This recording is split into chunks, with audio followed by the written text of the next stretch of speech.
ವೇದಿಕೆಯಿಂದ ಹಾಗೆಯೇ ವೇದಿಕೆಯಲ್ಲಿ ನಿಮ್ಮೆಲ್ಲರ ಚುನಾವಣಾ ಉಸ್ತುವಾರಿಗಳಾದಂತಹ ಜಿಸಿ ಚಂದ್ರಶೇಖರ್ ಸಾಹೇಬರು ಬಂದಿದ್ದಾರೆ. ಅವರು ಕೂಡ ಸ್ವಾಗತವನ್ನು ಬಯಸ್ತಾ ಇದ್ದೇನೆ. ನಿಮ್ಮೆಲ್ಲರ ಪರವಾಗಿ ಸ್ವಾಗತವನ್ನು ಬಯಸ್ತಾ ಇದ್ದೇನೆ. ಮನೆ ಮನೆಗೆ ನಮ್ಮ ಉಸ್ತುವಾರಿಗಳಾದ ಅವರ ಪದಾಧಿಕಾರಿಗಳು ಎಲ್ಲರಿಗೂ ಕೂಡ ನಾನು ಸ್ವಾಗತವನ್ನ ಬಯಸ್ತಾ ಈಗ ನಾವು ಅಭಿಪ್ರಾಯಗಳಾಗಬೇಕು. ಈಗ ಒಂದು ಎರಡು ಕಾಂಗ್ರೆಸ್ ಮುಖಂಡರಾದ ಕೃಷ್ಣೇಗೌಡರಿಗೆ ಧನ್ಯವಾದಗಳನ್ನ ತಿಳಿಸ್ತಾ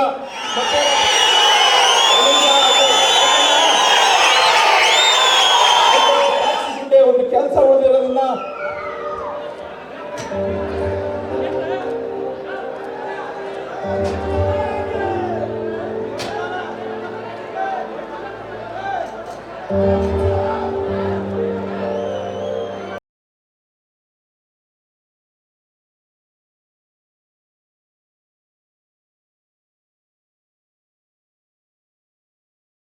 ಮೇಲೆ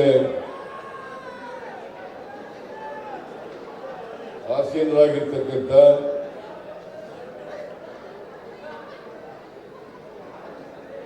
ಕೆಪಿಸಿಸಿ ಅಧ್ಯಕ್ಷರು, ಸರ್ಕಾರದ ಉಪಮುಖ್ಯಮಂತ್ರಿಗಳು ಆದಂಥ ಮಾನ್ಯ ಡಿ.ಕೆ. ಶಿವಕುಮಾರ್ ಅವರ,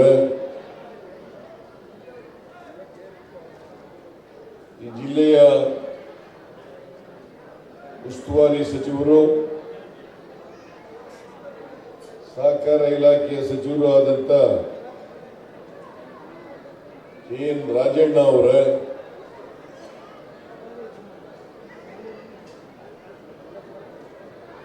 ಶಾಸಕ ಮಿತ್ರರಾದಂಥ ಶ್ರೀ ಶಿವಲಿಂಗೇಗೌಡ ಅವರ, ರಾಜ್ಯಸಭಾ ಸದಸ್ಯರಾದಂಥ ಚಂದ್ರಶೇಖರ್ ಅವರ,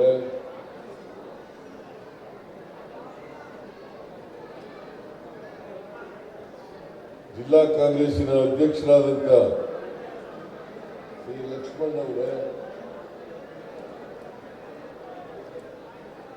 ಕಳೆದ ಬಾರಿ ನಮ್ಮ ಪಕ್ಷದ ಅಭ್ಯರ್ಥಿಯಾಗಿದ್ದಂಥ ಶ್ರೀಧರ್ ಗೌಡ ಅವರ,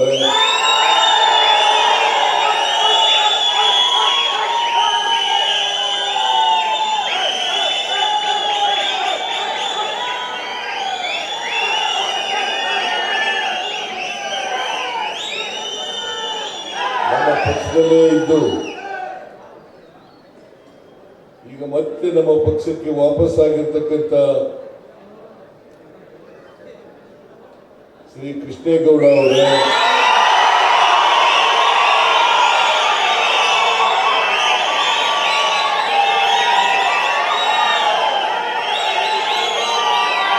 ನಮ್ಮ ಅಭ್ಯರ್ಥಿಯ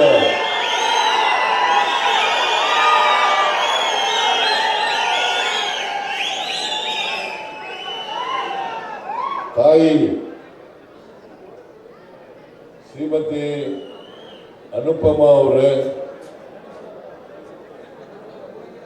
ವೇದಿಕೆ ಮೇಲಿರ್ತಕ್ಕಂಥ ಎಲ್ಲ ಕಾಂಗ್ರೆಸ್ಸಿನ ಮುಖಂಡರುಗಳೇ, ಇಲ್ಲಿ ಇಷ್ಟೊಂದು ದೊಡ್ಡ ಪ್ರಮಾಣದಲ್ಲಿ ಭಾಗವಹಿಸಿರ್ತಕ್ಕಂಥ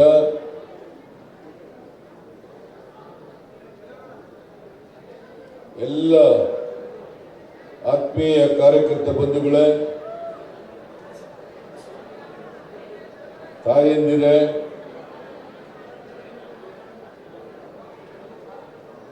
ಎಲ್ಲ ಯುವಕ ಮಿತ್ರರೇ, ಬ್ಲಾಕ್ ಸಮಿತಿಯ ಅಧ್ಯಕ್ಷರುಗಳೇ, ಮುಂಚೂಣಿ ಘಟಕಗಳ ಎಲ್ಲ ಅಧ್ಯಕ್ಷರುಗಳೇ, ಮಾಧ್ಯಮದ ಮಿತ್ರರೇ, ಈ ಚುನಾವಣೆಯಲ್ಲಿ ಬಹಳ ಮುಖ್ಯವಾದಂಥ ಬೆಳವಣಿಗೆ ಏನಪ್ಪಾ ಅಂತಂದ್ರೆ, ಶ್ರೀಧರ್ ಗೌಡ ಮತ್ತು ಕೃಷ್ಣೇಗೌಡ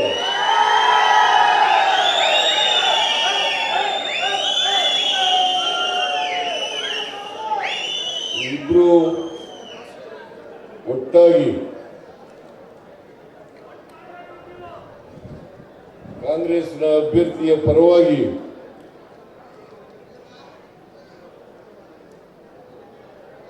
ಮತ ಕೇಳ್ತಾ ಇರ್ತಕ್ಕಂಥದ್ದು ಬಹಳ ಸ್ವಾಗತಾರ್ಹವಾದಂಥ ವಿಚಾರ ಅಂತೇಳಿ ನಾನು ಭಾವಿಸ್ಕೊಂಡಿದ್ದೇನೆ.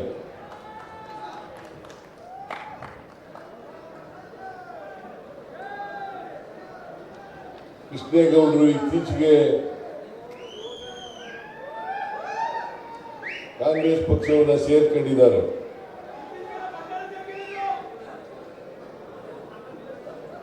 ಕಳೆದ ವಿಧಾನಸಭಾ ಚುನಾವಣೆಯಲ್ಲಿ ಕೃಷ್ಣೇಗೌಡರು 58,000 ಮತಗಳನ್ನು ತಗೊಂಡಿದ್ದಾರೆ.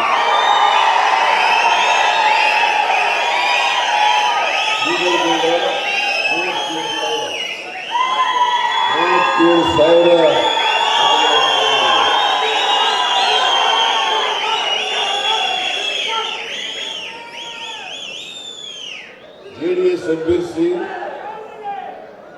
70,000ಕ್ಕಿಂತ ಹೆಚ್ಚು ಮತಗಳನ್ನು ತಗೊಂಡಿದೆ. 73,000. ಇಬ್ಬರು ಸೇರಿರೋದ್ರಿಂದ ಕನಿಷ್ಠ ಪಕ್ಷ 1,00,000ಕ್ಕೂ ಹೆಚ್ಚು ಮತಗಳು ಅರಕಲಗೂಡು ಕ್ಷೇತ್ರದಿಂದ ಬರ್ತವೆ.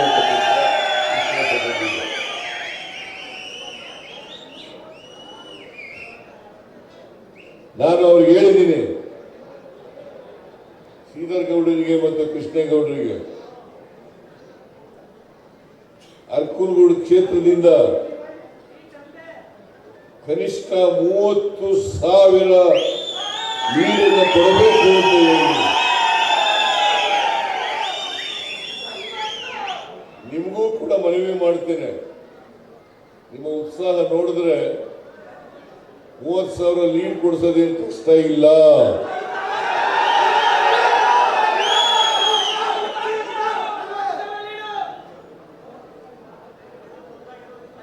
ನಮಗೆ ಅರಕಲಗೂಡು ಕ್ಷೇತ್ರ ಯಾವಾಗಲೂ ಕೂಡ ಕಾಂಗ್ರೆಸ್ ಪರವಾಗಿರ್ತಕ್ಕಂಥ ಕ್ಷೇತ್ರ. ಮತ್ತೆ ನನಗೆ ಅರಕಲಗೂಡು ಕ್ಷೇತ್ರ ಮತದಾರರ ಕಂಡ್ರೆ ಬಹಳ ಗೌರವ, ಅಭಿಮಾನ ಅಂತಕ್ಕಂಥ ಮಾತುಗಳನ್ನು ಹೇಳಲಿಕ್ಕೆ ಬಯಸ್ತಾ ಇದ್ದೇನೆ. ಅರಕಲಗೂಡು ಕ್ಷೇತ್ರದ ಜನರು ನಾನು ಯಾವಾಗ ಬಂದು ಮತ ಕೇಳಿದ್ರು ಕೂಡ ನನ್ನ ಮಾತಿಗೆ ಮನ್ನಣೆಯನ್ನು ಕೊಟ್ಟಿದ್ದೀರಿ. ಅದಕ್ಕೋಸ್ಕರ ನಾನು ಎಷ್ಟು ನಮಸ್ಕಾರಗಳನ್ನು ಹೇಳಿದ್ರೂ ಕೂಡ ಅದು ಕಡಿಮೆನೇ ಅಂತಕ್ಕಂಥ ಮಾತುಗಳನ್ನು ಹೇಳಲಿಕ್ಕೆ ಬಯಸ್ತಾ ಇದ್ದೇನೆ.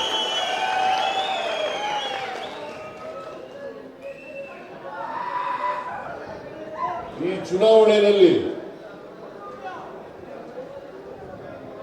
ಬಿಜೆಪಿ ಮತ್ತು ಜೆಡಿಎಸ್ನವರು ಹೊಂದಾಣಿಕೆ ಮಾಡ್ಕೊಂಡಿದ್ದಾರೆ. ಆದ್ರೆ ಹೊಂದಾಣಿಕೆ ಮಾಡ್ಕೊಂಡಿದ್ರು ಕೂಡ ನಾವು 28ಕ್ಕೆ 28 ಗೆಲ್ತೀವಿ,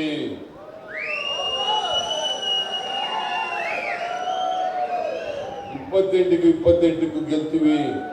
ನಿಮಗೆ ಸ್ವತಂತ್ರವಾಗಿ ಬಿಜೆಪಿಗೆ 28 ಸ್ಥಾನಗಳನ್ನು ಗೆಲ್ಲಲಿಕ್ಕೆ ಶಕ್ತಿ ಇದ್ರೆ ಜೆಡಿಎಸ್ನವ್ರ ಜೊತೆ ಯಾಕೆ ಹೊಂದಾಣಿಕೆ ಮಾಡ್ಕೊಂಡ್ರಿ?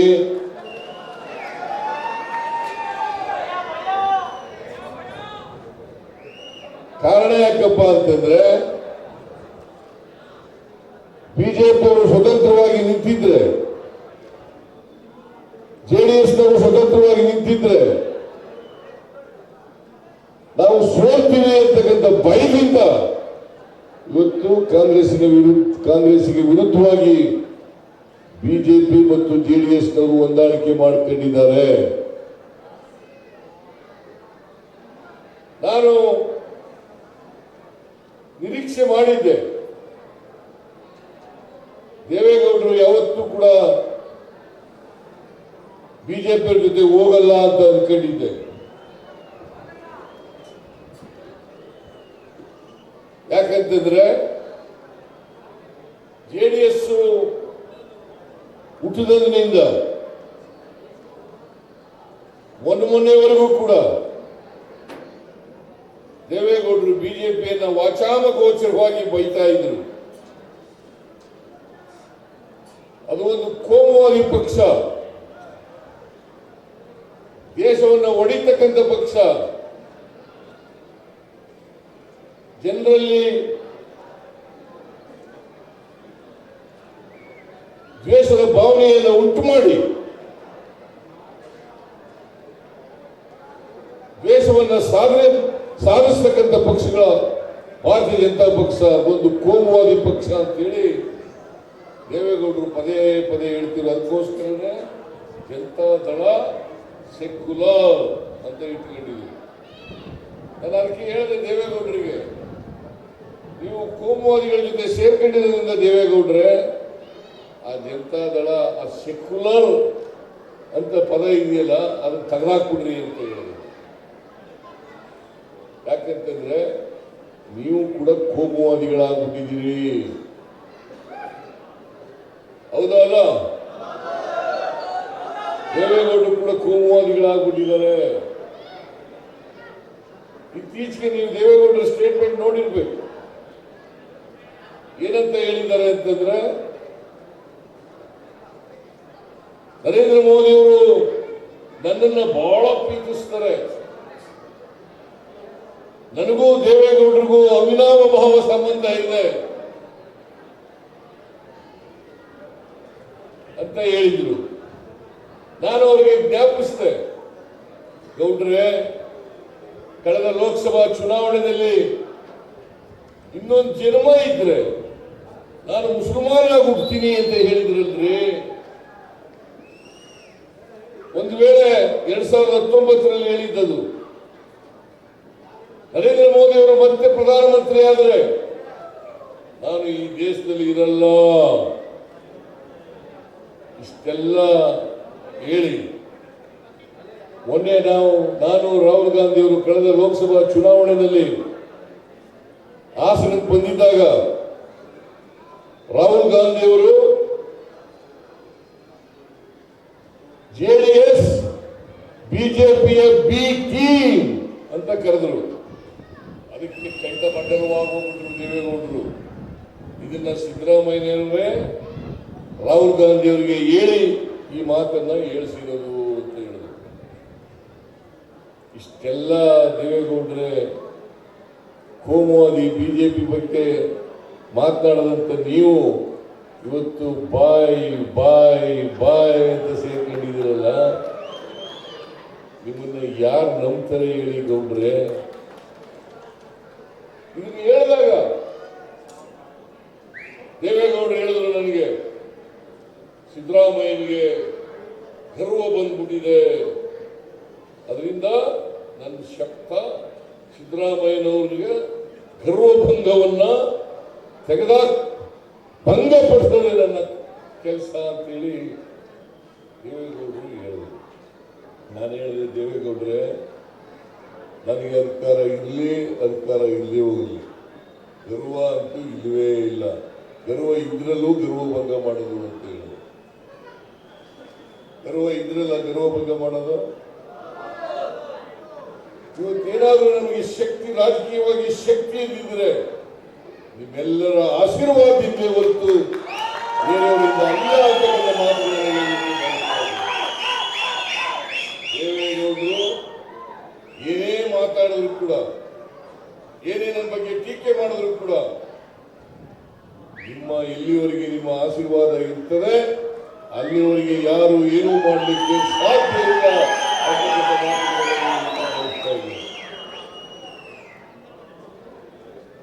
ಕಳೆದ ಚುನಾವಣೆಯಲ್ಲಿ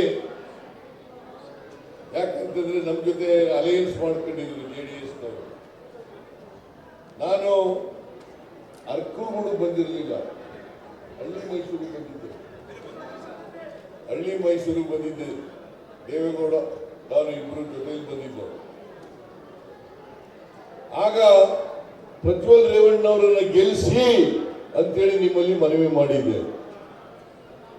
ಈ ಪ್ರಜ್ವಲ್ ರೇವಣ್ಣ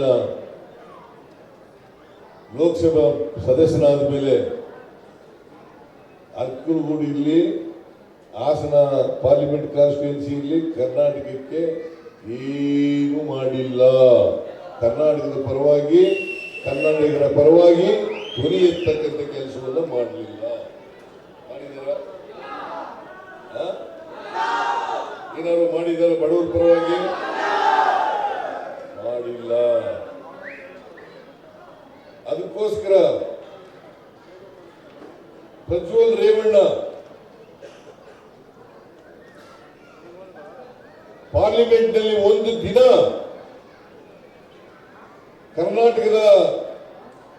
ಕರ್ನಾಟಕ ಆಗಿರ್ತಕ್ಕಂಥ ಅನ್ಯಾಯವನ್ನ ಖಂಡಿಸಿ ಮಾತಾಡ್ತಕ್ಕಂಥ ಕೆಲಸವನ್ನ ಮಾಡಿಲ್ಲ. ಇವತ್ತು ಕೇಂದ್ರ ಸರ್ಕಾರದಿಂದ ಕರ್ನಾಟಕಕ್ಕೆ ದೊಡ್ಡ ಅನ್ಯಾಯ ಆಗಿದೆ. ನಮಗೆ ನ್ಯಾಯಯುತವಾಗಿ ತೆರಿಗೆ ಹಂಚಿಕೆಯಲ್ಲಿ ಬರಬೇಕಾದಂತ ನಮ್ಮ ಪಾಲನ್ನ ಕೇಂದ್ರ ಸರ್ಕಾರ ಕೊಡಲಿಲ್ಲ. ನರೇಂದ್ರ ಮೋದಿಯವರು ಕರ್ನಾಟಕಕ್ಕೆ ದೊಡ್ಡ ಅನ್ಯಾಯವನ್ನು ಮಾಡಿದ್ದಾರೆ. ಈ ಅನ್ಯಾಯವನ್ನ ಪ್ರತಿಭಟಿಸಬೇಕಾದಂತ ಬಿಜೆಪಿ ಎಂಪಿಗಳಿರಲಿ, ಪ್ರಜ್ವಲ ರೇವಣ್ಣ ಇರಲಿ, ಸುಮಲತಾ ಇರಲಿ, ಇವರು ಯಾರು ಕೂಡ ಪಾರ್ಲಿಮೆಂಟ್ ನಲ್ಲಿ ಧ್ವನಿ ಎತ್ತಕ್ಕಂಥ ಕೆಲಸವನ್ನು ಮಾಡಲಿಲ್ಲ, ಬಾಯಿ ಬಿಡಲಿಲ್ಲ. ಇವತ್ತು ಕರ್ನಾಟಕದಿಂದ 4,30,000 ಕೋಟಿ ತೆರಿಗೆ ಕಲೆಕ್ಟ್ ಆಗುತ್ತೆ. ನೀವೆಲ್ಲ ಕೊಡ್ತಾ ಇರೋದು ತೆರಿಗೆ.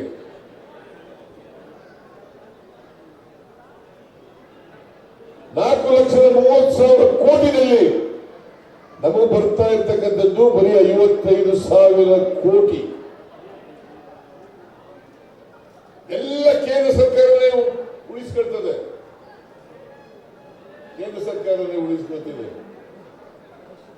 ಕರ್ನಾಟಕದಲ್ಲಿ ಬರ ಇದೆ. 240 ತಾಲೂಕುಗಳಲ್ಲಿ 223 ತಾಲೂಕುಗಳು ಬರ ಪೀಡಿತ ಅಂತೇಳಿ ಘೋಷಣೆ ಮಾಡಿದ್ದೀವಿ. ನಾವು ಸೆಪ್ಟೆಂಬರ್ ತಿಂಗಳಲ್ಲಿ 2023 ಸೆಪ್ಟೆಂಬರ್ ತಿಂಗಳಲ್ಲಿ ಕೇಂದ್ರ ಸರ್ಕಾರಕ್ಕೆ ಮನವಿಯನ್ನು ಕೊಟ್ಟು ಕೇಂದ್ರ ಸರ್ಕಾರದ ತಂಡ ಬಂದಿತ್ತು. ಕರ್ನಾಟಕದ ಬರ ಪೀಡಿತ ಪ್ರದೇಶಗಳನ್ನು ಭೇಟಿ ಮಾಡಿ ವರದಿ ಕೊಟ್ಟರು. ಬಹುಶಃ ಅಕ್ಟೋಬರ್ ತಿಂಗಳಲ್ಲಿ ವರದಿಯನ್ನು ಕೊಟ್ಟರು. ವರದಿ ಕೊಟ್ಟ ಮೇಲೂ ಕೂಡ ಇವತ್ತಿನವರೆಗೆ ಹೈಪವರ್ ಕಮಿಟಿ ಮೀಟಿಂಗ್ ಮಾಡಿಲ್ಲ. ನಾನೇ ಸ್ವತಃ ನರೇಂದ್ರ ಮೋದಿ ಅವರನ್ನು ಭೇಟಿ ಮಾಡಿ, ನರೇಂದ್ರ ಮೋದಿ ಅವರೇ, ಕರ್ನಾಟಕದಲ್ಲಿ ಭೀಕರ ಬರ ಇದೆ, ನಮಗೆ ಕೊಡಬೇಕಾಗಿರ್ತಕ್ಕಂಥ NDRF ನಿಂದ ನಾವು 18,171 ಕೋಟಿ ಕೇಳಿದ್ದೀವಿ. ಅದನ್ನು ಬಿಡುಗಡೆ ಮಾಡ್ರಿ ಅಂತ ಹೋಗರದು. ಅವರು ನಾನು ಹೇಳ್ತೀನಿ ಅಂತ ಹೇಳಿದ್ರು. ಸಂಬಂಧಪಟ್ಟವ್ರಿಗೆ ಹೇಳ್ತೀನಿ.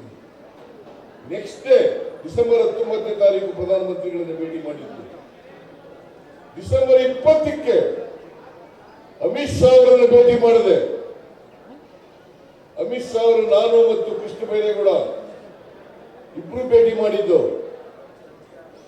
ಅಮಿತ್ ಶಾ ಅವರು ಹೇಳಿದ್ರು, ಡಿಸೆಂಬರ್ 23ನೇ ತಾರೀಕಿಗೆ ನಾನು ಮೀಟಿಂಗ್ ಕರೆದಿದ್ದೀನಿ, ಅವತ್ತು ಇತ್ಯರ್ಥ ಮಾಡ್ತೀನಿ.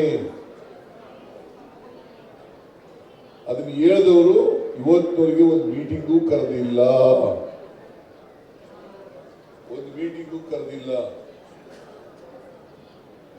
ನರೇಂದ್ರ ಮೋದಿ ಅವರು, ಬಿಜೆಪಿಯವರು ಯಾವ ಮುಖ ಹೊತ್ಕೊಂಡು ಕರ್ನಾಟಕದ ಜನರ ಬಳಿ ಬರ್ತಾರೆ, ನಿಮ್ಮ ಬಳಿ ಬರ್ತಾರೆ, ನಿಮ್ಮ ವೋಟ್ ಕೇಳ್ತಾರೆ, ಯಾವ ನೈತಿಕತೆ ಇದೆ ಅಂತಕ್ಕಂಥದ್ದನ್ನು ಇವತ್ತು ಅವರಿಗೆ ಪ್ರಶ್ನೆಯನ್ನು ಮಾಡಬೇಕಾಗ್ತದೆ. ನೀವೆಲ್ಲರೂ ಕೂಡ ಬಿಜೆಪಿಯವರಿಗೆ, JDS-ನವರಿಗೆ ಪ್ರಶ್ನೆ ಮಾಡಬೇಕು. What moral right you have? ನಿಮಗೆ ಓಟ್ ಕೇಳ್ತಕ್ಕಂಥ ಹಕ್ಕನ್ನು ಕಳ್ಕೊಂಡಿದ್ದೀರಿ. ಪ್ರಜ್ವಲ್ ರೇವಣ್ಣ ಒಂದು ದಿನ ಮಾತ್ರ ಬಾಯಿ ಬಿಡಲಿಲ್ಲ ಪಾರ್ಲಿಮೆಂಟ್ ನಲ್ಲಿ. 6 ತಿಂಗಳಾದ್ರೂ ಕೂಡ ಬರಗಾಲಕ್ಕೋಸ್ಕರ 1 ರೂಪಾಯಿ ಕೊಡಲಿಲ್ಲ ಕೇಂದ್ರ ಸರ್ಕಾರ.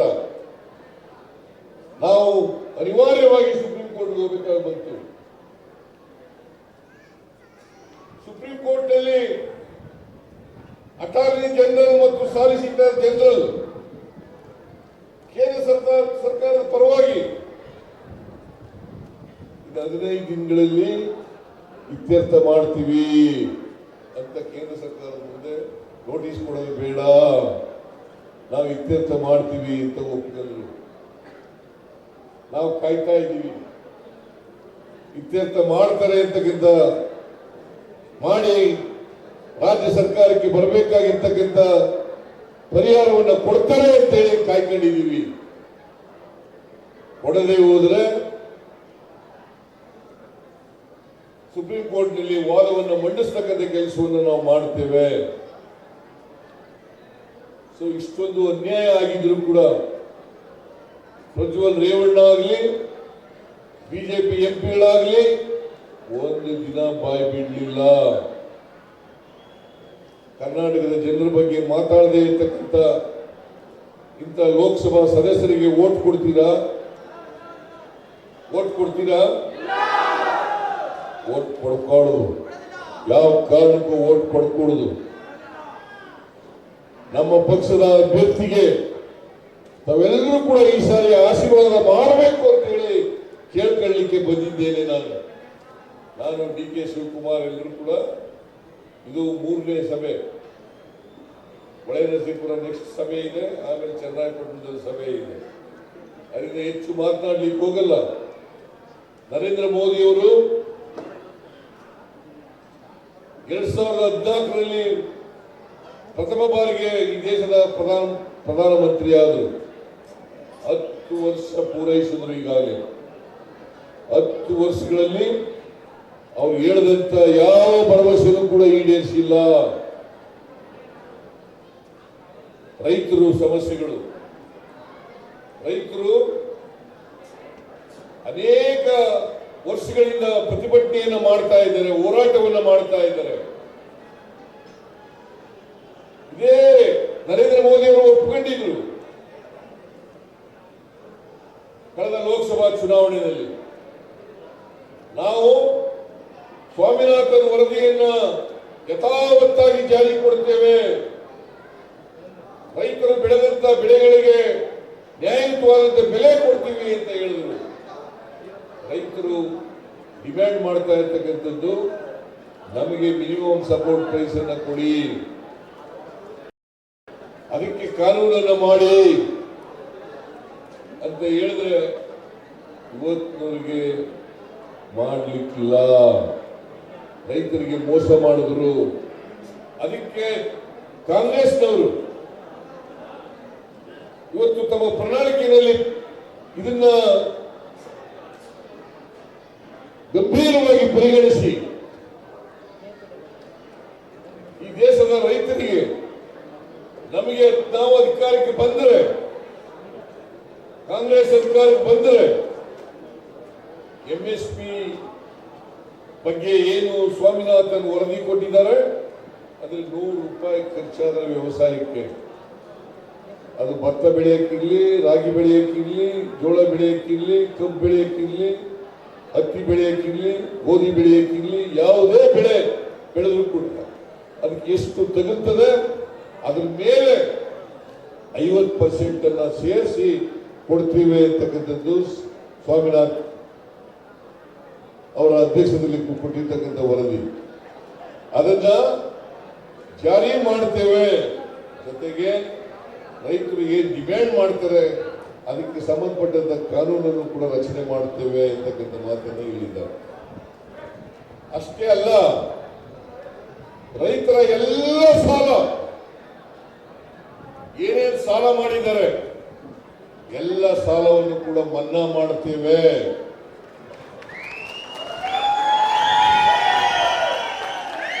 ಬಿಜೆಪಿ ಬಿಜೆಪಿಯವರು ಯಾವತ್ತಾರು ಸಾಲ ಮನ್ನಾ ಮಾಡಿದಾರ? ಯಾವಲ್ಲಾರು ಅನೇಕ ಸಾರಿ ಬೇಡ್ಕೊಂಡ್ರು ಕೂಡ ಕೇಂದ್ರದಲ್ಲೂ ಮಾಡಲಿಲ್ಲ, ಇಲ್ಲೂ ಮಾಡಲಿಲ್ಲ. 2018ರ ಮ್ಯಾನಿಫೆಸ್ಟೋನಲ್ಲಿ ಬಿಜೆಪಿಯವರು ಹೇಳಿದ್ರು, ನಾವು ಅಧಿಕಾರಕ್ಕೆ ಬಂದರೆ ಮೊದಲನೇ ದಿನನೇ ಕ್ಯಾಬಿನೆಟ್ನಲ್ಲಿ 1 ಲಕ್ಷದವರೆಗೆ ರೈತರ ಸಾಲವನ್ನ ಅವರು ಸೊಸೈಟಿಗಳನ್ನು ತಗೊಂಡಿರ್ಲಿ, ಬ್ಯಾಂಕ್ಗಳನ್ನು ತಗೊಂಡಿರ್ಲಿ ಮನ್ನಾ ಮಾಡ್ತೀವಿ ಅಂತ ಹೇಳಿದ್ರು. ಮಾಡಿದ್ರ ಯಡಿಯೂರಪ್ಪ?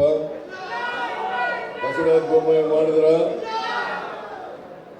ರೈತರ ಸಾಲ ಏನಾದರೂ ಮನ್ನಾ ಆಗಿದ್ರೆ ಅದು ಮನಮೋಹನ್ ಸಿಂಗ್ ಅವರ ಕಾಲದಲ್ಲಿ ಅಂತಕ್ಕಂಥದ್ದನ್ನು ತಾವು ತಿಳ್ಕೊಬೇಕಾಗ್ತದೆ. 72,000 ಕೋಟಿ ಮನ್ನಾ ಮಾಡಿದದ್ದು ಮನಮೋಹನ್ ಸಿಂಗ್ ಅವರ ಕಾಲದಲ್ಲಿ. ಅದಾದ್ಮೇಲೆ ನರೇಂದ್ರ ಮೋದಿ ಅವರು ₹1 ಮನ್ನಾ ಮಾಡಲಿಲ್ಲ. ಅದಕ್ಕೆ ಕಾಂಗ್ರೆಸ್ ಪಕ್ಷ ಇವತ್ತು ಜನರಿಗೆ ಭರವಸೆಯನ್ನು ಕೊಟ್ಟಿದ್ದಾರೆ, ನಾವು ಅಧಿಕಾರಕ್ಕೆ ಬಂದ್ರೆ ಎಲ್ಲ ಸಾಲ ಮನ್ನಾ ಮಾಡ್ತೀವಿ. ನರೇಂದ್ರ ಮೋದಿ ಅವರು ಯಾರು ಸಾಲ ಮನ್ನಾ ಮಾಡಿದ್ರು ಗೊತ್ತಾ? ರೈತರ ಸಾಲ ಮನ್ನಾ ಮಾಡಲಿಲ್ಲ. ಬಂಡವಾಳಶಾಹಿಗಳು, ಕೈಗಾರಿಕೋದ್ಯಮಿಗಳು ಅವರು ಮಾಡಿರ್ತಕ್ಕಂಥ ಸಾಲ, ಬ್ಯಾಂಕ್ನಿಂದ ತಗೊಂಡಿರ್ತಕ್ಕಂಥ ಸಾಲ 16 ಲಕ್ಷ ಕೋಟಿ ಸಾಲ ಮನ್ನಾ ಮಾಡಿದ್ದಾರೆ. 16 ಲಕ್ಷ ಕೋಟಿ ಸಾಲ ಮನ್ನಾ ಮಾಡಿದ್ದಾರೆ.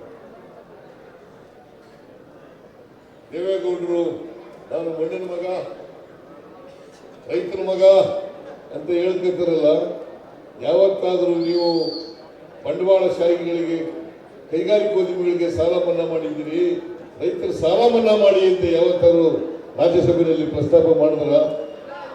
ಪ್ರಜ್ವಲ್ ರೇವಣ್ಣ ಯಾವತ್ತಾರು ಹೇಳಿದಾರ? ಮತ್ತೆ ಅವರನ್ನು ಗೆಲ್ಲಿಸ್ಬೇಕ? ಗೆಲ್ಲಿಸಬಾರ್ದು, ಯಾವ ಕಾರಣಕ್ಕೂ ಕೂಡ ಗೆಲ್ಲಿಸಬಾರ್ದು. ನಾವು ನುಡಿದಂತೆ ನಡೆದಿದ್ದೀವಿ, ನಾವು ಕೊಟ್ಟ ಮಾತಂತೆ ನಡ್ಕೊಂಡಿದ್ದೀವಿ. ನಾನು DK ಶಿವಕುಮಾರ್ ಇಬ್ರು ಕೂಡ 2023ರ ವಿಧಾನಸಭಾ ಚುನಾವಣೆ ಪೂರ್ವದಲ್ಲಿ ಚೆಕ್ಗೆ ಸೈನ್ ಮಾಡಿ 5 ಗ್ಯಾರಂಟಿಗಳನ್ನ ಜಾರಿಗೆ ಕೊಡ್ತೇವೆ, ಅಧಿಕಾರಕ್ಕೆ ಬಂದ ತಕ್ಷಣ ಅದನ್ನ ಜಾರಿ ಮಾಡ್ತೇವೆ ಅಂತ ಹೇಳಿದ್ದು. ಇಬ್ರು ಸೈನ್ ಮಾಡಿ ಮನೆ ಮನೆಗೆ ಹಂಚಿದ್ದು. ಅದರ ಪ್ರಕಾರ ಮೇ 20ನೇ ತಾರೀಕು ನಾವು ಅಧಿಕಾರಕ್ಕೆ ಬಂದದ್ದು. ಮೇ 20 ನಾವು 5 ಗ್ಯಾರಂಟಿಗಳನ್ನ ಜಾರಿ ಮಾಡ್ತೀವಿ ಅಂತ ಹೇಳಿ ಮೊದಲನೇ ದಿನವೇ ಕ್ಯಾಬಿನೆಟ್ ನಲ್ಲಿ ತೀರ್ಮಾನವನ್ನು ಮಾಡೋದು.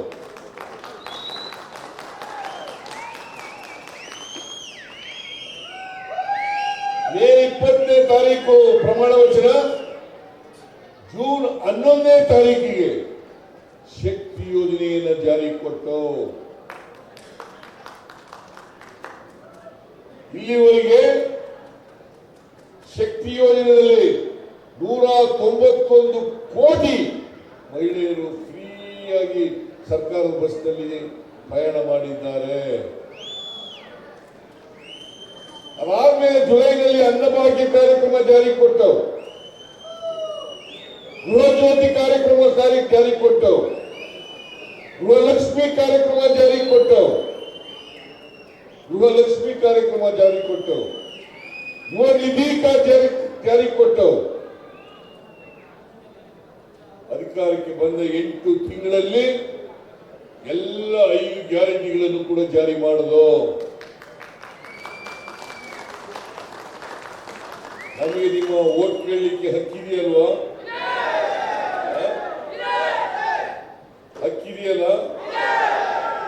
ಅದಕ್ಕೋಸ್ಕರ ನಾವು ನಿಮ್ಮ ಬಳಿ ಬಂದು ನಿಮ್ಮನ್ನ ಬೇಡ್ಕೊಂಡು ದಯಮಾಡಿ ಈ ಸಾರಿ ಕಾಂಗ್ರೆಸ್ ಅಭ್ಯರ್ಥಿಗೆ ಆಶೀರ್ವಾದ ಮಾಡ್ತೀರಿ ಅಲ್ವಾ? ಮಾಡ್ತೀರಿ ಅಲ್ವಾ? ಈ ಸಾರಿ ಕಾಂಗ್ರೆಸ್ ಅಭ್ಯರ್ಥಿಗೆ ಒಂದು ಅವಕಾಶ ಕಲ್ಪಿಸಿಕೊಳ್ಳಿ. ನಾವು ಇಡೀ ಕರ್ನಾಟಕದಲ್ಲಿ ನಾನು ಎಲ್ಲ ಕಡೆ ಓಡಾಡಿದ್ದೀನಿ, ಎಲ್ಲೂ ಕೂಡ ನರೇಂದ್ರ ಮೋದಿಯವರ ಅಲೆ ಇಲ್ಲ, ನರೇಂದ್ರ ಮೋದಿಯವರ ಅಲೆ ಇಲ್ಲ. ಕಳೆದ ಚುನಾವಣೆಯಲ್ಲಿ ಇತ್ತು, ಈ ಬಾರಿ ಯಾವುದೇ ಅಲೆ ಇಲ್ಲ. ಪಾಪ ನಮ್ಮ ಯುವಕರು ಮೋದಿ ಮೋದಿ ಮೋದಿ ಅನ್ನೋದು ಅವರಿಗೆಲ್ಲ ಏನ್ ದೊಡ್ಡ ಭ್ರಮಾಲೋಕನೆ ಸೃಷ್ಟಿ ಮಾಡಿಕೊಂಡಿದ್ರು. ಪ್ರತಿ ವರ್ಷ 2 ಕೋಟಿ ಉದ್ಯೋಗಗಳನ್ನು ಸೃಷ್ಟಿ ಮಾಡ್ತೀನಿ. 10 ವರ್ಷದಲ್ಲಿ ಎಷ್ಟು ಕೋಟಿ ಉದ್ಯೋಗ ಸೃಷ್ಟಿ ಮಾಡಬೇಕಾಗಿತ್ತು? 20 ಕೋಟಿ 20 ಲಕ್ಷ ಉದ್ಯೋಗ ಸೃಷ್ಟಿ ಮಾಡಲಿಲ್ಲ. ಆ ಯುವಕರೆಲ್ಲ ಕೆಲಸ ಕೊಡಿ ಅಂತ ಕೇಳಿದ್ರೆ ನರೇಂದ್ರ ಮೋದಿ ಅವರು ಏನಂತ ಹೇಳಿದ್ರು ಗೊತ್ತಾ? ಪಕೋಡ ಮಾರಕ್ ಹೋಗಿ ಒಬ್ಬ ಪ್ರಧಾನಮಂತ್ರಿಯಾಗಿ, ದೇಶದ ಪ್ರಧಾನಮಂತ್ರಿಯಾಗಿ ಇಷ್ಟೊಂದು ಬೇಜವಾಬ್ದಾರಿತನದಿಂದ ಉತ್ತರ ಕೊಡ್ತಾರೆ ಅಂತಂದ್ರೆ ಇವರು ಪ್ರಧಾನಮಂತ್ರಿ ಆಗ್ಲಿಕ್ಕೆ ಲಾಯಕ್ಕ ನಾಲಾಯಕ ಅಂತ ಹೇಳಿ ತೀರ್ಮಾನವನ್ನು ಮಾಡಬೇಕಾಗ್ತದೆ. ರೈತರ ಆದಾಯ ದುಪ್ಪಟ್ಟು ಮಾಡ್ತೀನಿ ಅಂದ್ರೂ ಮಾಡಲಿಲ್ಲ. ವಿದೇಶದಲ್ಲಿ ಕಪ್ಪು ಹಣ ಇದೆ ತಗೊಬಂದು ಎಲ್ರಿಗೂ 15 ಲಕ್ಷ ಅವ್ರ ಅಕೌಂಟ್ಗೆ ಹಾಕ್ತೀನಿ ಅಂದ್ರೂ ಮಾಡಲಿಲ್ಲ. ಬೆಲೆ ಅಗತ್ಯ ವಸ್ತುಗಳ ಬೆಲೆ ಅವುಗಳ ಬೆಲೆಯನ್ನು ಇಳಿಸ್ತೀವಿ ಅಂತಂದ್ರು ಮಾಡಲಿಲ್ಲ. ಅಚ್ಚೇ ದಿನ ಹೇಗೆ ಅಂತಂದ್ರು ಬರಲಿಲ್ಲ. ಪೆಟ್ರೋಲು, ಡೀಸೆಲ್, ಗ್ಯಾಸ್ ಎಲ್ಲರೂ ಬೆಲೆಗಳು ಕೂಡ ಹೊರಟೋದು. ಅದಕ್ಕೆ ನಾವು 5 ಗ್ಯಾರಂಟಿಗಳನ್ನು ಘೋಷಣೆ ಮಾಡೋದು. ಯಾಕಂತಂದ್ರೆ ಈ ದೇಶದ ಬಡವರು ಯಾವುದೇ ಜಾತಿ ಸೇರಲಿ, ಯಾವ ಧರ್ಮಕ್ಕೆ ಸೇರಲಿ, ಎಲ್ಲ ಬಡವರು ಕೂಡ ಅವ್ರ ಕೈಗೆ ದುಡ್ಡಿರಬೇಕು, ಕೊಂಡ್ಕೊಳ್ತಕ್ಕಂಥ ಶಕ್ತಿ ಜಾಸ್ತಿ ಆಗಬೇಕು. ಆ ಕೊಂಡ್ಕೊಳ್ತಕ್ಕಂಥ ಶಕ್ತಿ ಜಾಸ್ತಿ ಇದ್ರೆ ಅಂಗಡಿಗೆ ಹೋಗ್ತಾರೆ, ಅವ್ರ ಮಕ್ಕಳನ್ನ ವಿದ್ಯಾಭ್ಯಾಸ ಮಾಡಿಸ್ತಾರೆ, ಅವ್ರಿಗೆ ಬಟ್ಟೆ ತಗೊಡ್ತಾರೆ, ಯೂನಿಫಾರ್ಮ್ ತಗೊಡ್ತಾರೆ. ಮತ್ತೆ ಈಗ ನನಗೆ ಬಂದಿರತಕ್ಕಂಥ ಇನ್ಫಾರ್ಮೇಶನ್ ಪ್ರಕಾರ ನಾವು ಗೃಹಲಕ್ಷ್ಮಿ ಯೋಜನೆಯಿಂದ ಪ್ರತಿ ಒಬ್ಬ ಮನೆ ಯಜಮಾನಿಗೆ 2,000 ರೂಪಾಯಿ ಕೊಡ್ಲಿಕ್ಕೆ ಪ್ರಾರಂಭ ಮಾಡಿದ ಮೇಲೆ ಈಗ ಎಲ್ಲರೂ ಕೂಡ ಫ್ರಿಜ್ ತಗೋತಾರೆ, ವಾಷಿಂಗ್ ಮಿಷಿನ್ ತಗೋತಾರೆ, ಎಲ್ಲ ಕಂತಿನಲ್ಲಿ ತಗೋತಾರೆ ಅಂತ. ನನಗೆ ಬಹಳ ಆಶ್ಚರ್ಯ ಆದದ್ದು ಏನಪ್ಪಾ ಅಂತಂದ್ರೆ, ಒಂದು ಹುಡುಗ ಮೊನ್ನೆ PUC ನಲ್ಲಿ ರ್ಯಾಂಕ್ ಬಂದಂತ ಹುಡುಗ ಅವನು ಸ್ಟೇಟ್ಮೆಂಟ್ ಕೊಟ್ಟ. ಏನಪ್ಪಾ ಅಂತಂದ್ರೆ, ನಮ್ಮ ತಾಯಿಗೆ 2,000 ರೂಪಾಯಿ ಬರ್ತಾ ಇರೋದ್ರಿಂದ ನಾನು ಓದಿ ಇವತ್ತು ರ್ಯಾಂಕ್ ತಗೊಳ್ಳಿಕ್ಕೆ ಸಾಧ್ಯ ಆಯಿತು. ಇದು ನಾನು ಹೇಳುತ್ತಲ್ಲ,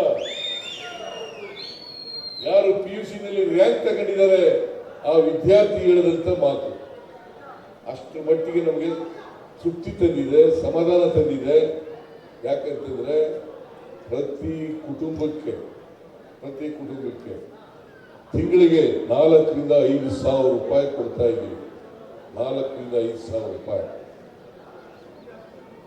ಇದು 1,20,00,000 ಕುಟುಂಬಗಳಿಗೆ ಕೊಡ್ತಾ ಇದ್ದೀವಿ. 4.5 ಕೋಟಿ ಕನ್ನಡಿಗರಿಗೆ ಕೊಡ್ತಾ ಇದ್ದೀವಿ. ಇದಕ್ಕೋಸ್ಕರ ಈ ವರ್ಷ 36,000 ಕೋಟಿ ರೂಪಾಯಿಗಳನ್ನು ಖರ್ಚು ಮಾಡಿದ್ದೀನಿ. ಮುಂದಿನ ವರ್ಷ 52,000 ಕೋಟಿ ರೂಪಾಯಿಗಳನ್ನು ಬಜೆಟ್ ನಲ್ಲಿ ಇಟ್ಟಿದ್ದೀವಿ. ವಿಜಯೇಂದ್ರನಿಗೆ ಬೆಲೆ ಗೊತ್ತಾಗುತ್ತಲ್ಲ? ಗೊತ್ತಿಲ್ಲ ವಿಜಯೇಂದ್ರನಿಗೆ.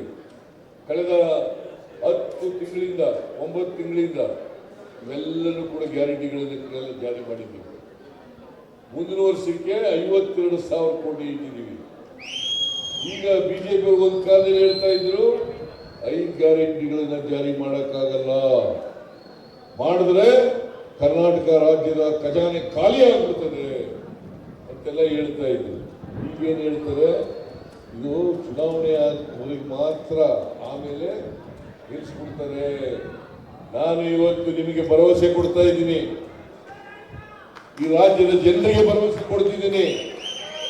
ಯಾವುದೇ ಕಾರಣಕ್ಕೆ ಈ ಗ್ಯಾರಂಟಿಗಳನ್ನ ನಿಲ್ಲಿಸಲ್ಲ, ನಾವು ಮುಂದುವರಿಸ್ತೇವೆ ಅಂತಕ್ಕಂಥ ಮಾತುಗಳನ್ನು ಅದರಿಂದ ನೀವು ಯಾರು ಕೂಡ ಈ ಬಿಜೆಪಿಯವರ ಅಪಪ್ರಚಾರವನ್ನು ನಂಬೇಡಿ, ಇವರು ಸುಳ್ಳನ್ನು ನಂಬೇಡಿ. ಮುಂದಿನ ಚುನಾವಣೆಯಲ್ಲಿ 26ನೇ ತಾರೀಕು ನಡೀತಕ್ಕಂಥ ಚುನಾವಣೆಯಲ್ಲಿ ನಮ್ಮ ಅಭ್ಯರ್ಥಿಗೆ ತಾವೆಲ್ಲರೂ ಕೂಡ ಆಶೀರ್ವಾದವನ್ನು ಮಾಡಬೇಕು.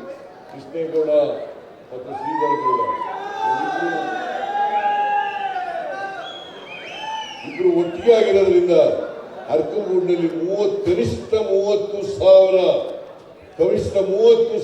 ಲೀಡನ್ನ ನೀವೆಲ್ಲರೂ ಕೂಡ ಕೊಡಬೇಕು ಅಂತೇಳಿ ನಿಮ್ಮಲ್ಲಿ ಅತ್ಯಂತ ಕಳಕಳಿಯಿಂದ ಮನವಿಯನ್ನು ಮಾಡಿ ನಾನು ಮಾತನ್ನು ಮುಗಿಸ್ತೇನೆ. ನಿಮ್ಮೆಲ್ಲರಿಗೂ ನಮಸ್ಕಾರ. ಜೈ ಹಿಂದ್, ಜೈ ಕರ್ನಾಟಕ. ಶ್ರೀ ಶಿವಲಿಂಗೇಗೌಡ ಅವರೇ, ಅರ್ಕಲ್ಗೂಡು ವಿಧಾನಸಭಾ ಕ್ಷೇತ್ರದ ಅಭ್ಯರ್ಥಿಯಾಗಿದ್ದಂಥ ಸಿದ್ದರಾಗೌಡ ಅವರೇ,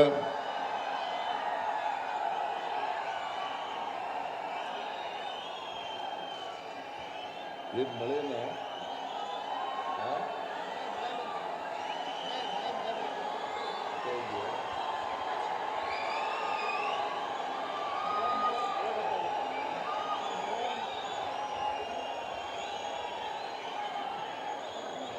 ಮಳೆ ಬರ್ತಾ ಇದೆ.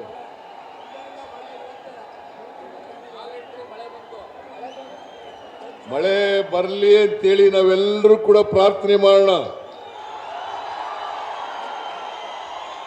ಯಾಕೆಂದ್ರೆ ಕರ್ನಾಟಕ ರಾಜ್ಯ ಹಿಂದೆಂದೂ ಕಾಣದಂತ ಬರಗಾಲಕ್ಕೆ ತುತ್ತಾಗಿದೆ.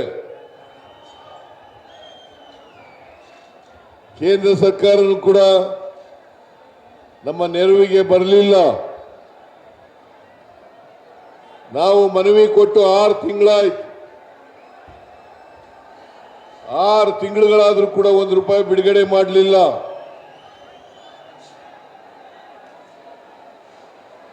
ಹಾಗಾಗಿ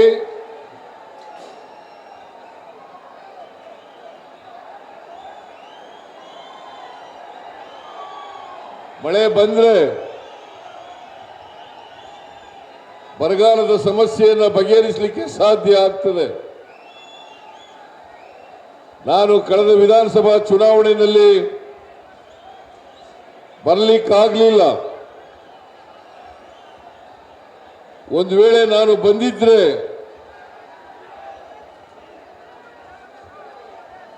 ಹಾಸನ ಜಿಲ್ಲೆಯಲ್ಲಿ ಇನ್ನೂ 3 ಸ್ಥಾನಗಳು ಸಿಗ್ತಾ ಇದ್ದವು ನಮಗೆ.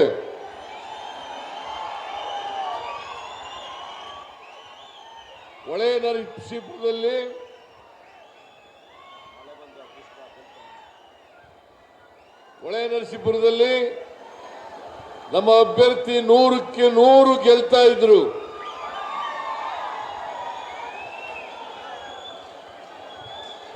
ಅದಕ್ಕೋಸ್ಕರ ಈ ಲೋಕಸಭಾ ಚುನಾವಣಾ ಪ್ರಚಾರದಲ್ಲಿ ತಪ್ಪಿಸ್ಕೊಳ್ಳದೆ ಬರಲೇಬೇಕು ಅಂತೇಳಿ ಇವತ್ತು ಬಂದಿದ್ದೇನೆ.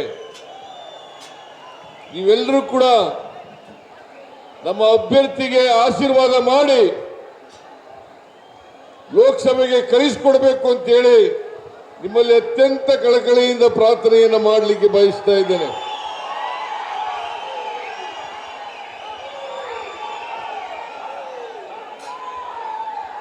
ನಾನು ಹೆಚ್ಚು ಮಾತಾಡಲಿಕ್ಕೆ ಹೋಗಲ್ಲ. ಮಳೆ ಬಂದಿರತಕ್ಕಂಥದ್ದು ನಮ್ಮ ಪುಣ್ಯ.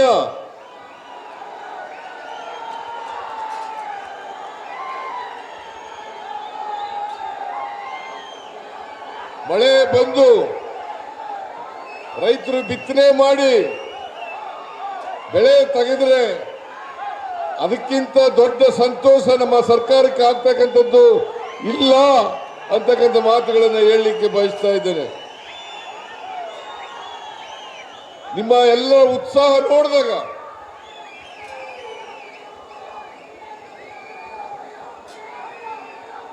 ನಮ್ಮ ಅಭ್ಯರ್ಥಿ ಗೆಲ್ಲಲು 100ಕ್ಕೆ 100 ಸತ್ಯ.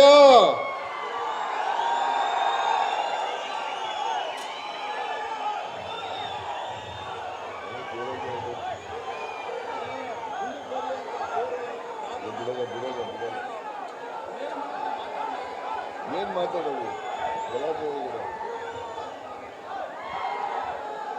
ನೀವೆಲ್ಲ ನಮ್ಮ ಅಭ್ಯರ್ಥಿ ಗೆಲ್ಲಿಸ್ತೀರಿ ಅಲ್ವಾ?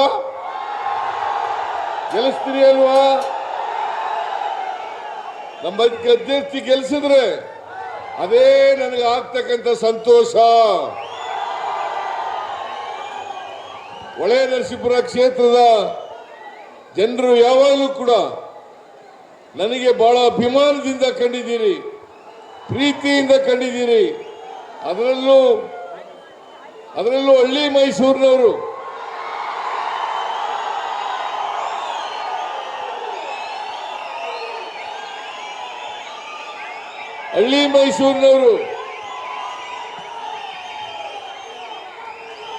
ಬಹಳ ಅಭಿಮಾನ ಪ್ರೀತಿಯಿಂದ ಕಂಡಿದ್ದೀರಿ.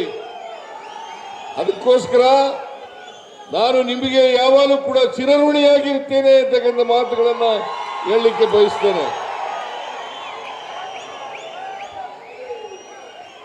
ನಮ್ಮ ಸರ್ಕಾರ ಬಂದ ಮೇಲೆ ಎಲ್ಲ 5 ಗ್ಯಾರಂಟಿಗಳನ್ನು ಕೂಡ ಜಾರಿ ಕೊಟ್ಟಿದ್ದೇವೆ. ಬಿಜೆಪಿ ಸರ್ಕಾರ ನರೇಂದ್ರ ಮೋದಿ ಅವರು 10 ವರ್ಷ ಪ್ರಧಾನಮಂತ್ರಿಗಳಾಗಿ ಅವರು ಕೊಟ್ಟಿದ್ದಂತ ಭರವಸೆಗಳನ್ನು ಈಡೇರಿಸಿಲ್ಲ. ನಾನು ಅಧಿಕಾರಕ್ಕೆ ಬಂದ 8 ತಿಂಗಳಲ್ಲಿ ಎಲ್ಲ 5 ಗ್ಯಾರಂಟಿಗಳನ್ನು ಕೂಡ ಜಾರಿ ಕೊಟ್ಟಿದ್ದೀವಿ. 5 ಗ್ಯಾರಂಟಿಗಳು ಕೂಡ ಜನರನ್ನು ತಲುಪಿದಾವೆ. ಅದಕ್ಕೋಸ್ಕರನೇ ಮೋದಿಯವರ ಅಲೆ ಎಲ್ಲೂ ಕೂಡ ಕಾಣಿಸ್ಲಿಕ್ಕೆ ಸಾಧ್ಯ ಆಗಲ್ಲ. ನಮ್ಮ ಗ್ಯಾರಂಟಿಗಳ ಅಲೆ ಇಡೀ ರಾಜ್ಯದಲ್ಲಿ ಕಾಣಲಿಕ್ಕೆ ಸಾಧ್ಯ ಆಗ್ತದೆ. ನಾವು 5 ಗ್ಯಾರಂಟಿಗಳನ್ನು ಜಾರಿ ಕೊಟ್ಟ ಮೇಲೆ ತೆಲಂಗಾಣ ರಾಜ್ಯದಲ್ಲಿ ಕೂಡ 6 ಗ್ಯಾರಂಟಿಗಳನ್ನು ಜಾರಿ ಕೊಟ್ಟರು. ಈಗ ನಮ್ಮ ಅಖಿಲ ಭಾರತ ಕಾಂಗ್ರೆಸ್ ಸಮಿತಿಯವರು ಒಂದು ಪ್ರಣಾಳಿಕೆಯನ್ನು ಬಿಡುಗಡೆ ಮಾಡಿದ್ದಾರೆ. ಆ ಪ್ರಣಾಳಿಕೆಗೆ ಒಂದು ಹೆಸರನ್ನು ಇಟ್ಟಿದ್ದಾರೆ, ನ್ಯಾಯ ಪತ್ರ. ಆ ಗ್ಯಾರಂಟಿ ಕಾರ್ಡ್ಗಳಿಗೆ ಮಲ್ಲಿಕಾರ್ಜುನ ಖರ್ಗೆಯವರು, ರಾಹುಲ್ ಗಾಂಧಿಯವರು ಸೈನ್ ಮಾಡಿ ಮನೆಗೆ ಇವತ್ತು ಇಡೀ ದೇಶದಲ್ಲಿ ಹಂಚತಕ್ಕಂಥ ಕೆಲಸವನ್ನು ಮಾಡಿದ್ದಾರೆ. ನಾವು ಮನೆ ಯಜಮಾನಿಗೆ ಪ್ರತಿ ತಿಂಗಳಿಗೆ 2,000 ರೂಪಾಯಿ ಕೊಡ್ತಾ ಇದ್ದೀವಿ. ವರ್ಷಕ್ಕೆ 24,000 ಕೊಡ್ತಾ ಇದ್ದೀವಿ. AICC ಅವರು ಬಡ ಕುಟುಂಬದ ಒಂದು ಮಹಿಳೆಗೆ ಒಂದು ವರ್ಷಕ್ಕೆ 1 ಲಕ್ಷ ರೂಪಾಯಿಯನ್ನು ಕೊಡಬೇಕು. 1 ಲಕ್ಷ ರೂಪಾಯಿ. ನಮ್ದು 24,000 ಸೇರಿದ್ರೆ ಪ್ರತಿ ಮನೆಯ ಯಜಮಾನಿಗೆ 1,24,000 ರೂಪಾಯಿ ಸಿಗ್ತದೆ. ರೈತರಿಗೆ ಸಂಪೂರ್ಣ ಸಾಲ ಮನ್ನಾ ಮಾಡ್ತೀವಿ. ರೈತರು ಬೆಳೆದಂತ ಬೆಳೆಗಳಿಗೆ ನ್ಯಾಯಯುತವಾದಂತ MSP ಅನ್ನು ನಿಗದಿ ಮಾಡ್ತೀವಿ. ಸ್ವಾಮಿನಾಥನ್ ವರದಿ ಏನು ಕೊಟ್ಟಿದ್ದಾರೆ ಆ ವರದಿಗೆ ಅನುಗುಣವಾಗಿ ಜಾರಿ ಮಾಡಿ ಅದಕ್ಕೆ ಕಾನೂನಿನ ಚೌಕಟ್ಟನ್ನು ಕೊಡ್ತಕ್ಕಂಥ ಕೆಲಸವನ್ನು ಮಾಡ್ತೇವೆ. ಮತ್ತೆ NREGS ನಲ್ಲಿ ದಿನಕ್ಕೆ 400 ರೂಪಾಯಿ ಕೂಲಿ ಕೊಡ್ತಕ್ಕಂಥದ್ದನ್ನು ಮಾಡ್ತೇವೆ. ನಿರುದ್ಯೋಗಿ ಯುವಕರಿಗೆ 1 ಲಕ್ಷ ರೂಪಾಯಿ ವರ್ಷಕ್ಕೆ ಕೊಡ್ತಕ್ಕಂಥ ಕೆಲಸವನ್ನು ಮಾಡ್ತೇವೆ.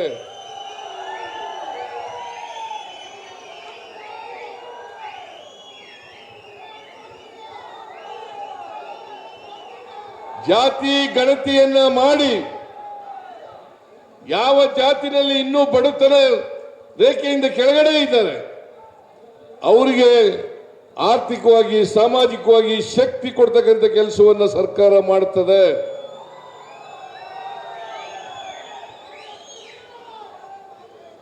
ನಿಮ್ಮ ಉತ್ಸಾಹ ನಾನು ಯಾವತ್ತೂ ಇಷ್ಟೊಂದು ಉತ್ಸಾಹ ನೋಡಿರಲಿಲ್ಲ.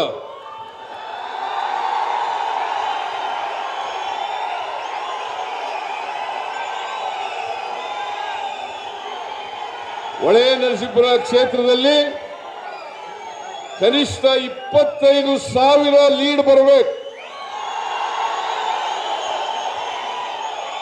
ಲೀಡ್ ಕೊಡ್ತೀರಿ ಅಲ್ವಾ? ಲೀಡ್ ಕೊಡ್ತೀರಿ ಅಲ್ವಾ?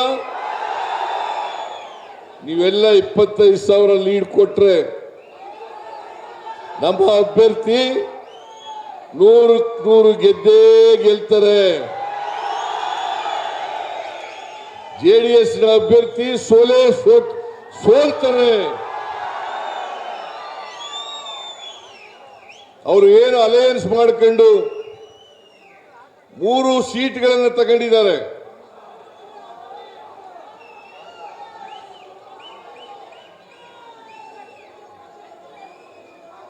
ದೇವೇಗೌಡರು ನಾನು ಸತ್ಯ ಹೇಳಿದ್ರೆ, ನಮ್ಮ ಕಡೆ ಒಂದು ಗಾದೆ ಇದೆ, ಇದ್ದಾಗೆ ಹೇಳಿದ್ರೆ ಎದಕ್ಕೆ ಬಂದು ಒದ್ರು ಅಂತ ಹೇಳಿ ಒಂದು ಗಾದೆ ಇದೆ. ಈ ಕಡೆನೂ ಕೂಡ ಗಾದೆ ಇದೆ. ದೇವೇಗೌಡರು ಒಂದು ಕಾಲದಲ್ಲಿ ನರೇಂದ್ರ ಮೋದಿ ಅವರನ್ನು ವಾಚಾಮಗೋಚರವಾಗಿ ಬೈದಿದ್ರು. ಈಗ ಅವ್ರ ಜೊತೆಲೆ ಸೇರ್ಕೊಂಡಿದ್ದಾರೆ. ಬಾಯ್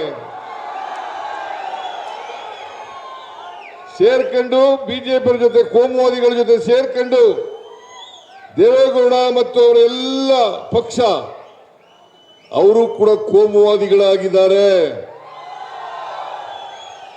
ನಾನು ಇದನ್ನು ಹೇಳಿದ್ರೆ ಸಿದ್ದರಾಮಯ್ಯನವರಿಗೆ ಗರ್ವ ಇದೆ. ಸಿದ್ದರಾಮಯ್ಯನ ಗರ್ವವನ್ನು ಇಳಿಸ್ತೇನೆ. ನಾನು ಹೇಳಿದೆ, ಈ ರಾಜ್ಯದ ಜನತೆಯ ಆಶೀರ್ವಾದ ಎಲ್ಲಿವರೆಗೆ ಇರ್ತದೆ ಅಲ್ಲಿವರೆಗೆ ನನ್ನನ್ನು ಯಾರು ನಾನು ಯಾರು ಕೂಡ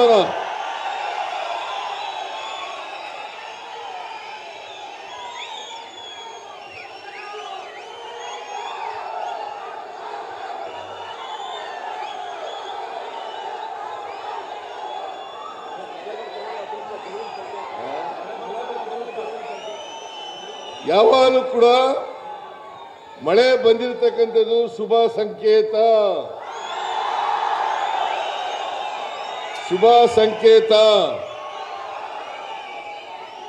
ನಮ್ಮ ಪಕ್ಷದ ಅಭ್ಯರ್ಥಿ 100% ಗೆಲ್ತಾ ಇರೋದ್ರಿಂದ ಇವತ್ತು ಮಳೆ ಬಂದಿದೆ. ನೀವು ಎಲ್ಲರೂ ಕೂಡ ಬಹಳ ಉತ್ಸಾಹದಿಂದ ಇದ್ದೀರಿ. ನೀವೆಲ್ಲರೂ ಕೂಡ ಮನೆಗೆ ಹೋಗಿ ಮತದಾರರನ್ನ ಭೇಟಿ ಮಾಡಿ ಕಾಂಗ್ರೆಸ್ಗೆ ವೋಟ್ ಹಾಕೋ ರೀತಿಯಲ್ಲಿ ಮಾಡಬೇಕು. ಬರೀ ಉತ್ಸಾಹ ತೋರಿದ್ರೆ ಸಾಲದು.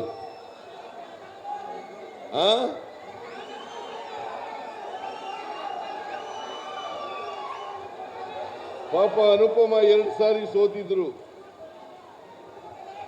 ಈ ಸಾರಿ ಅವ್ರ ಮಗ ಲೋಕಸಭೆಗೆ ನಿಂತಿದ್ದಾರೆ. ಅವರು ಕೂಡ ಎಷ್ಟು 2,000 ಓಟ್ನಲ್ಲಿ ಸೋತದಲ್ಲ, 1,500 ಸೋತರು. ನನ್ನಿಂದ ತಪ್ಪಾಯಿತು.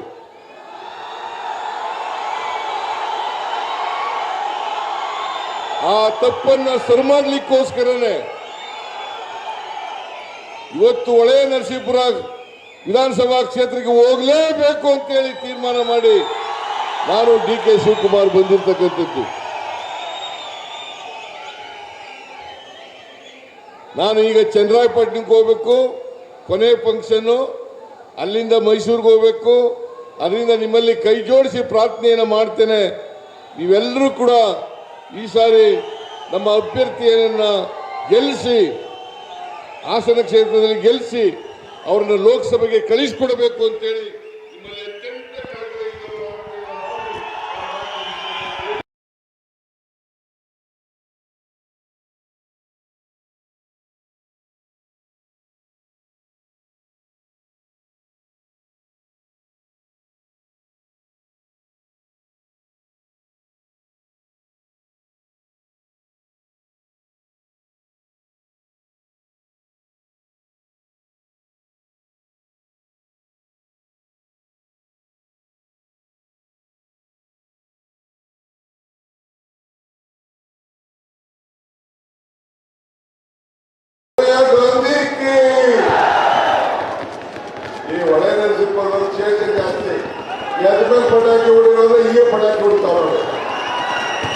ಮಾತನಾಡಿದಂತ ನಮ್ಮ ಪಕ್ಷದ ಮುಖಂಡರಾಗಿರ್ತಕ್ಕಂಥ ಸೋಮಶೇಖರ್ ಅವರಿಗೆ ಪಕ್ಷದ ಪರವಾಗಿ ಧನ್ಯವಾದಗಳನ್ನು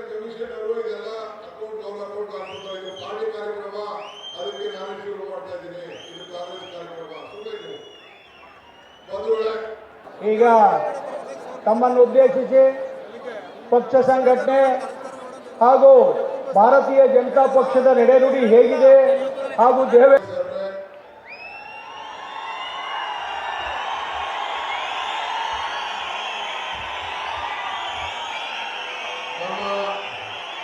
ಇನ್ನೂ 4 ವರ್ಷಗಳ ಕಾಲ ಸರ್ಕಾರ ಇರ್ತದೆ. 5 ಗ್ಯಾರಂಟಿಗಳನ್ನು ಮುಂದುವರಿಸ್ಕೊಂಡು ಹೋಗ್ತೇವೆ. ಅವರು ಅಪಪ್ರಚಾರ ಮಾಡ್ತಾರೆ. BJP ಮತ್ತು JDS ಅವರು ಈ ಚುನಾವಣೆ ಆದ ಮೇಲೆ ಈ ಸರ್ಕಾರವನ್ನೇ ಕಿತ್ತಾಕ್ತೇವೆ ಬೆರೆತು ಅವರು ನೂರಾರು JDS ಬೆಂಬಲಿಗರೊಂದಿಗೆ JDS ತೊರೆದು ಕಾಂಗ್ರೆಸ್ಗೆ ಸೇರ್ಪಡೆಯಾಗಿ ಬಂದಿದ್ದಾರೆ. ಹಾಗೂ ಈ ಬದಲಿರ್ತಕ್ಕಂಥ ಕಡೆ ಪೊಲೀಸ್ ಲೈನ್ ಬಂದಿರ್ತಕ್ಕಂಥ ಎಲ್ಲ ನನ್ನ ಅಣ್ಣ ತಮ್ಮಂದಿರು ಹಾಗೂ ಬಂಧುಗಳು ಕಿರಣ ನಮ್ಮ ನಿಮ್ಮೆಲ್ಲರ ನೆಚ್ಚಿನ ನಾಯಕ ರಾಜ್ಯದ ಮುಖ್ಯಮಂತ್ರಿ ಆರ್ ಕೋಟಿ ಈ ರಾಜ್ಯದ ಜನಗಳ ಬಲ ನೀವು ಕೊಟ್ಟಿದ್ರೆ ಬಹುಶಃ ಈ ನಾಡಿನ ಜನ ಇವತ್ತು ಉದ್ಯೋಗವನ್ನು ಅರಸಿ ಊರನ್ನು ಬಿಟ್ಟು ಹೊರಗೆ ಹೋಗ್ತಕ್ಕಂಥ ಅವಶ್ಯಕತೆ ಗುಣ ಹೋಗ್ತಕ್ಕಂಥ ಅವಶ್ಯಕತೆ ಇರ್ತಿರ್ಲಿಲ್ಲ. ಹೆಚ್ಚು ಆಗಿದೆ. ಅದರಿಂದ ಇವತ್ತು ಆ ನಿರುದ್ಯೋಗ ಸಮಸ್ಯೆಯನ್ನು ನೋಡಿ ನಮ್ಮ ಸರ್ಕಾರ ನಿರುದ್ಯೋಗ ಭತ್ಯೆಯನ್ನು ಕೊಡ್ತಕ್ಕಂಥ ಯೋಜನೆಯನ್ನು ಹಾಕ್ಕೊಂಡು ಪದವೀಧರರಿಗೆ 3,000 ರೂಪಾಯಿ, ಡಿಪ್ಲೊಮಾ ಹೋಲ್ಡರ್ಸ್ಗಳಿಗೆ 1,500 ರೂಪಾಯಿನ ನಡೆಸಬೇಕು.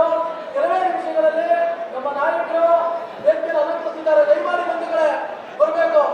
ಹಾಗೆ ಎಲ್ಲರ ಬದುಕು ಹಸನಾಗ್ತದೆ. ಸಂವಿಧಾನವನ್ನು ಏನಾದ್ರೂ ಕಿತ್ತಾಕಿದ್ರೆ ಈಗಾಗಲೇ ಹೇಳಿದ್ದಾರೆ, ಅದಕ್ಕೆ ಅವರು ಕಿತ್ತಾಕೋದ್ರ ಬದಲಾಗಿ ನಾವೇ ಅವ್ರನ್ನ ಕಿತ್ತಾಕ್ತಕ್ಕಂಥದ್ದು ಸೂಕ್ತ ಅಂತೇಳಿ ನಾವು ತಿಳ್ಕೊಳ್ಬೇಕು.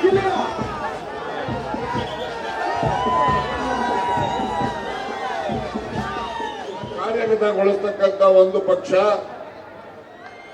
ಸನ್ಮಾನ್ಯರೇ, ಒಂದು ಕಡೆ ತೀರ್ಮಾನವನ್ನು ಪಡೆದು ಮತದಾರರಿಗೆ ಮುಖ್ಯಮಂತ್ರಿ ಶಿವಕುಮಾರ್ ಅವರ ಸಹಿ ಇರ್ತಕ್ಕಂಥ ಆ ಒಂದು ದಿಸೆಯಲ್ಲಿ ನಮ್ಮ ಸರ್ಕಾರ ತಂದ್ರಿ.